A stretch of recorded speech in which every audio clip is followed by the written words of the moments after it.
მოსამართლეთა სწავლების ცენტრის დირექტორი, წარსულში პარლამენტის აპარატის კონსულტანტი, იუსტიციის საბჭოს სამოსამართლო ეთიკისა და მოსამართლეთა დისციპლინური დევნის სექტორის უფროსი, მეტყვიან-მრქვევეთა ოცეულის წევრი და რაც ყველაზე მნიშვნელოვანია, საქართველოს პრეზიდენტის ძმა დათო სააკაშვილი.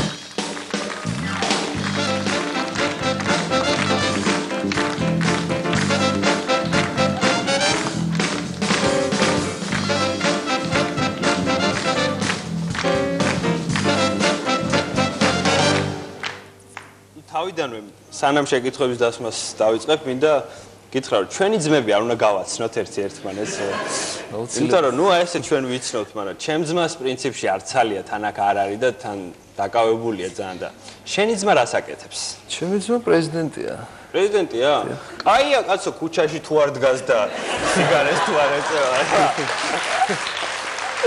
ეხლა ხო იცი, ახალგაზრდების უმეტესობა დგას მთელი დღე ქუჩაში და უსაქმოც არიან და კაია ესე სამსახური უშოვია, მე რაღაცა გამოჩნდება კიდე, აბა რა. და ბუნებრივი შეკითხვა მაქვს, ბავშვობაში ერთად იზრდებოდით თქვენ თუ როგორი იყო ბავშვობაში? ბავშვობა საკმაოდ ტკბილად და აქტიური სწავლებით მახსენდება. ხოჩურის აქტიურ მონიტორინგს ჩემს სწავლებაზე ახორციელებდა მიშა. უფროსია. ჩვენ ერთად არ ვიზრდებოდით, ერთად არ ცხოვრობდით, მაგრამ შაბათ-კვირას როგორც კი მოდიოდა, პირველი რასაც ითხოვდა, რომ დღიური და გაკვეთილების ჩაბარება. პრიორიტეტული მისთვის იყო ესე უცხოენების სწავლა და ისწავლე მე? კი, ვისწავლე ინგლისური და ფრანგული. ესე იგი ძალიან პრიორიტეტულიც არ ყოფილა მისთვის, იმიტომ რომ და მეცადინეობების შემდეგ რა არ თამაშობდით? აქტიური გამოცდომანის შემდეგ, ესე იგი ბავშვობიდან გვიყვარდა ფეხბურთი და ვიყოფოდით ხოლმე ორ გუნდად. ჩვენ ვართ სამი ძმები, მე მყავს კიდე უმცროსი ძმა. და წარმოიდგინე, ხო მე ცხოვრობდი მარჯანიშვილის მოედანზე, ვიწრო დერეფანი. ერთ გუნდში არის მიშა და მე გუნდში ვარ მე და კიდე ჩემზე უმცროსი ძმა. და დავიწყებდით ამ თამაშს და მიშა ეგრევე შეტევაზე გადადიოდა და გაგვიტანდა გოლს. მე უკვე ჩვენ გაბრაზდებოდით, ჩვენ გადავდიოდით შეტევაზე და ამ დროს კარებზე ზარი ჩვენ ქვევით ცხოვრობდა საკმაოდ ცნობილი ოჯახი, ახიანების ოჯახი, გარდაცვლილი, რომელიც მეუღლე ამოდიოდა ხოლმე და ჩვენს მშობლებს და ჩვენს გვეჩხუბებოდა, რომ ის მეუღლე ისვენებს და თავისეთი თამაში არის დაუშვებელი მეხუთე სართულზე. და ამაზე გაბრაზებული, რომ ჩვენ არ გქონდა საშუალება გაგვეთანაბრებინა ანგარიში, ყოველთვის სკოლაში წასვლისას და წასვლამდეც რო ბრუნდებოდი ხოლმე, ეს ბავშვობას ვიხსენებ, კარებზე ზარს ვაძლევდი ხოლმე და გავრბოდი და გარკვეულწილად ესე გამოხატავდი ჩემს გაბრაზებას ახიანების მიერ. მინდა კითხო ახლა ცოტა აქეთ აწყოში გადმოვინაცვლო თანამდებობის პირებიდან, ვინც არის დღეს რა თანამდებობის პირებიდან, ვინ იმსახურებს შენს სიმპათიებს რა, ვინ მოხდეს? შორის ახლა ნაკლებად ვიცნობ თანამდებობის პირებს, მაგრამ ძალიან მომწონს ახალგაზრდა ენერგიული ბიძინა ბრეგაძე. რომელიც მართლა ძალიან უშუალოა და პირდაპირი კავშირი აქვს ჩვენ ხალხთან და მის საქმიანობაც კარგად გამოჩნდა თქვენ გადაცემაშიც და მაგრამ ერთადერთი ის არის რომ ჩემს ძმას ძალიან არ მოწყავს. ისე იცოდა ბიძინა მე ვაფნა მოსულიყავე? ბიძინა მიცოდა თუ არა შენ? როგორ იყო იცი? ბიძინას მდივანმა დაურეკა ჩემ მდივანს.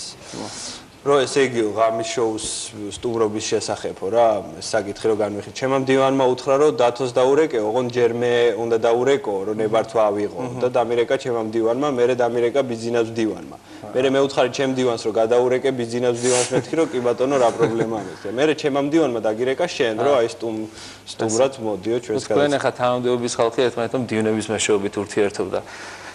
ჩვენ უბრალო ხალხი ახრას გვიშობა სააკაშვილი.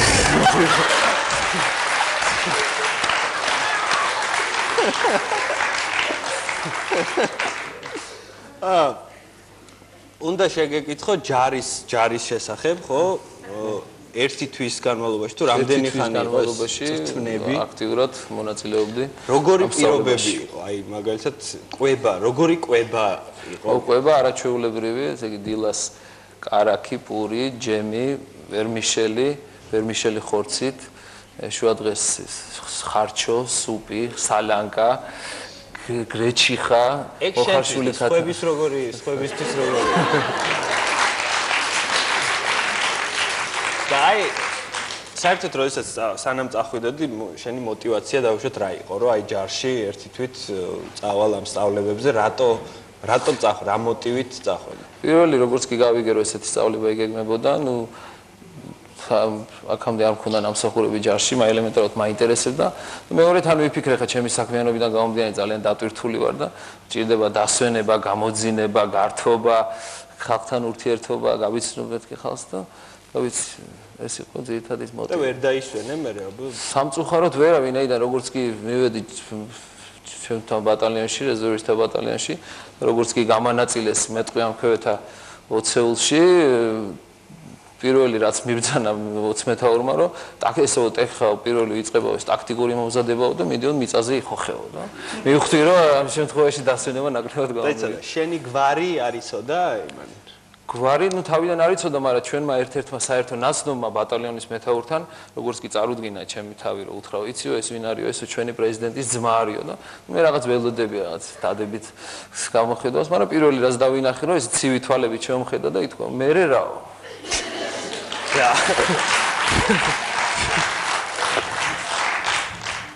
და რა ხდებოდა აი სულ რაღაც დაძაბული რეჟიმი, ანუ როცა ამბობ რომ ვერ დავისვენე, აი სულ რაღაც ვარჯიშები და რაღაც წვრთნები, თუ რამე სპეცოპერაციაზე ხوار წაგიყვანეს რაღაც. არა, ვარჯიშები და წვრთნები მართლა ძალიან აქტიურად იყო, მაგრამ სპეცოპერაციას ვერ დავარქვე, მაგრამ ალბათ გახსოვს აი ეს ცნობილი ხანგძარი ბონჯომ ხარაგაულის ტყეში, რა თქმა უნდა ეს რეზერვისტთა ბატალიონი უცებ გვიკრეს იქ და პირველი 20-ული და რა თქმა უნდა რომ მე პირველი 20-ულში მოხვდი. ეხლა წარმოიდგინე სადღაც 8 საათზე ჩავყარეს მანქანებში, სამხედრო მანქანაში და წაგვიყვანეს გაურკვეველი მიმართულებით, მართლა საერთოდ არ ჩანდა, სად მივდიოდით. და აი 2 საათის ძალიან ესეთი დამღლელი მგზავრობის შემდგომ აგვიყვანეს სადღაც ტყეში, რომ გავიხედე საერთოდ არაფერი არ ჩანდა. ხდება დაახლოებით 10 საათზე, მოგვიყვარეს, დაგვირიგეს ეს სპალნი მეშოკები ესე ქვია. და გვითხრეს რომ თქვენ აქ დაიძინეთო და თან ბოლო ინსტრუქციაში ჩაგვიტარეს რომ ხვალო დილი 7 საათზეო ყველა ადგებითო და წახვალთო აქედან 7 კილომეტრიაო იმ ტყემდე სადაც იწვითო და იქ აქტიურ მონაწილეობას მიიღებთ მის ჩაქრობაშიო. ამას გვეუბნებიან და თან ხედავ რომ იქ დგას 2 მეტყევე რომელიც გვიყურებს და ალბათ ან შევეცოდეთ ან მოვეწონეთ რაღაც და ისევ ბიჭებო ძალიან გთხოვთო რომ აქო რაღაცა წითელი ფერის მგელიაო ხიშნიკიო და პატრულს ვარ დაეძინოთო თორე შეგჭამოს შეიძლება შეგჭამოთო და ჩვენ ამაზე ვიხარხარეთ ეხა არც კიდევ მაგრამ იცინეთო ისე გუშინო გვერდზე მთაზეო ძროხა შეჭამაო ამ გელბა ხო მე ჩემ ხრივ მინდა გაგაფრთხილო აქედან რომ გახვალ იქ არის იასამნისფერის პილო ხო და ხო იცინე მაგან ილურიძეს ყურზე დააბიჭა და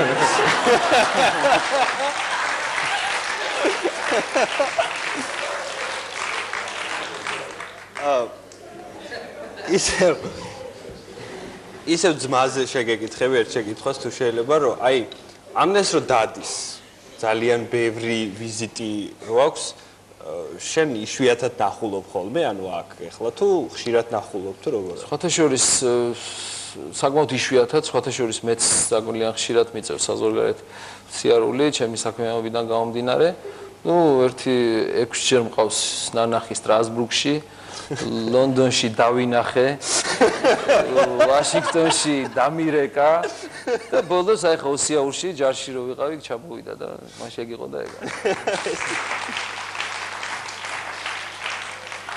და ბოლოს შეგეკითხები შენ ток შოუებში ხოლმე რაღაც იშვიათად ხარ ხოლმე და აი ღამის შოუში სტუმრობაზე შეგეკითხები კმაყოფილი თუ ხარ აქ რომ მოხვედა გვესტა არ ვიცი ალბათ ეს უფრო ალბათ სხვას უნდა ვკითხოთ მაგრამ ესე სამახსოვროდ ერთ კასეტას თუ გამომიგზავნე ამ კასეტას თუ გამომიგზავნე ძალიან მადლობელი დაგჭირდა დავით რა პრობლემა უბრალოდ რა არის მე შეიძლება დაკავებული ვარ და ჩემ დივანს დაურეკე შენ მაგრამ შენი დარეკვა პრინციპში შენ ძმას დაარეკინე ჩემ დივანთან და